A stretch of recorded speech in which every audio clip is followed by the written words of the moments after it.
شاہد Afridi foundation اور EFU life مل کر ان لوگوں تک راشن پہنچانا چاہتے ہیں جہاں پہنچانا ایک بہت بڑا چیلنج ہے. آپ بھی اس کا حصہ بن سکتے ہیں.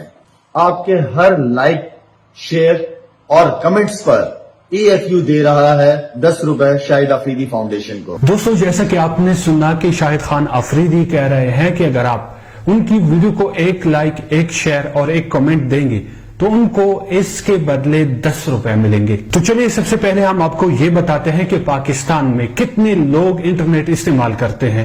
2019 میں کیے گئے ایک سروے کے مطابق تقریباً 4.5 کروڑ لوگ انٹرنیٹ استعمال کرتے ہیں.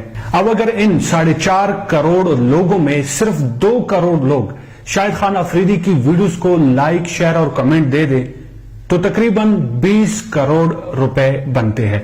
اس سے آپ کا کچھ بھی نہیں جائے گا. آپ نے کیا کرنا ہے؟ صرف اس ویڈیو کو لائک کرنا ہے، کمنٹ کرنا ہے اور شیئر کرنا ہے. اور کیا آپ کو پتا ہے کہ اس کے بدلے آپ کتنی بڑی مدد کر رہے ہیں ان غریب مستحق خاندانوں کی جن کے پاس آج کل کے حالات میں کھانے تک کو کچھ نہیں ہوتا. اب اگر شاہد خان آفریدی 5000 روپے پر خاندان دے تو کیا آپ کو پتا ہے کہ آپ کی وجہ سے کتنے خاندانوں کی مدد ہو رہی ہے؟ یقین نہیں آئے گا آپ کو جان کے کہ 40,000 خاندانوں کو آپ کی وجہ سے 5000 روپے مل رہے ہوں گے. لیکن یہاں پر بدقسمتی یہ ہے کہ شاہد خان آفریدی کے اس نیک کام کی وجہ سے بھی ان کو کافی تنقید کا سامنا کرنا پڑ رہا ہے. بہت سارے لوگ یہ کہہ رہے ہیں کہ شاہد خان آفریدی صرف دکھاوے کے لیے یہ سب کچھ کر رہے ہیں.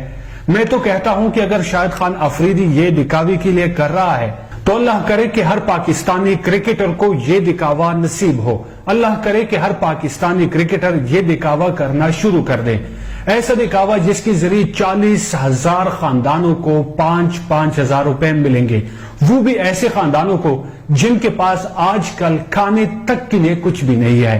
یہاں پر آپ کو یہ بھی بتاتے چلیں کہ ایسے کون سے 4 قسم کے لوگ ہیں جو شاہد خان آفریدی پر تنقید کر رہے ہیں. تو ان میں سب سے پہلے قسم کے جو لوگ ہیں وہ ایسے لوگ ہوتے ہیں جو پہلے تو روزہ نہیں رکھتے، اور اگر روزہ رکھتے بھی ہیں تو افطاری سے 1 گھنٹہ پہلے اٹھ جاتے ہیں اور 1 گھنٹہ بھی PUBG کھیل کر ٹائم پاس کرتے ہیں. دوسرے قسم کے وہ لوگ ہوتے ہیں جو مسجد کو چندہ تک نہیں دیتے اور اپنے لیے جواز بنا دیتے ہیں کہ اس کا فائدہ مولانا فضل الرحمان کو ملتا ہے. تیسرے قسم کے وہ لوگ ہوتے ہیں جو کسی فقیر کو اسی لیے چندہ نہیں دیتے یا خیرات نہیں دیتے بلکہ وہ اپنے لیے جواز بنا دیتے ہیں کہ اس طرح پیشہ ور گداگروں کی حوصلہ افزائی ہوتی ہے. چوتھے قسم کے وہ لوگ ہوتے ہیں جو شاہد خان آفریدی پر تنقید کرتے ہیں، ان کی اپنی کوئی سوچ نہیں ہوتی، وہ لوگوں کی دیکھا دیکھی شاہد خان آفریدی پر تنقید کرنا شروع کر دیتے ہیں. اور پانچویں قسم کے کون سے لوگ ہیں جو شاہد خان آفریدی پر تنقید کر رہے ہیں یہ آپ نے ہمیں بتانا ہے کمنٹ میں. اور آخر میں آپ سے یہ بھی گزارش کرنا چاہتا ہوں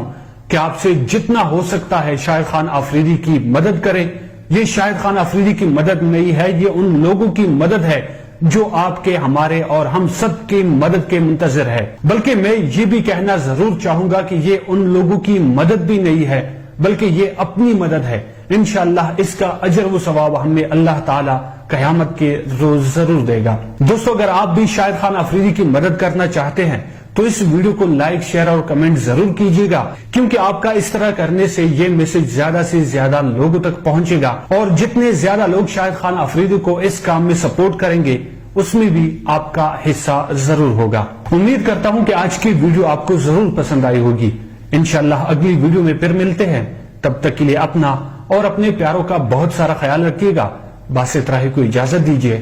اللہ نگہبان. تو ڈونیٹ کرو نا by joining hands for A Life with EFU Life and support the Ration Drive. Remember, hope not out.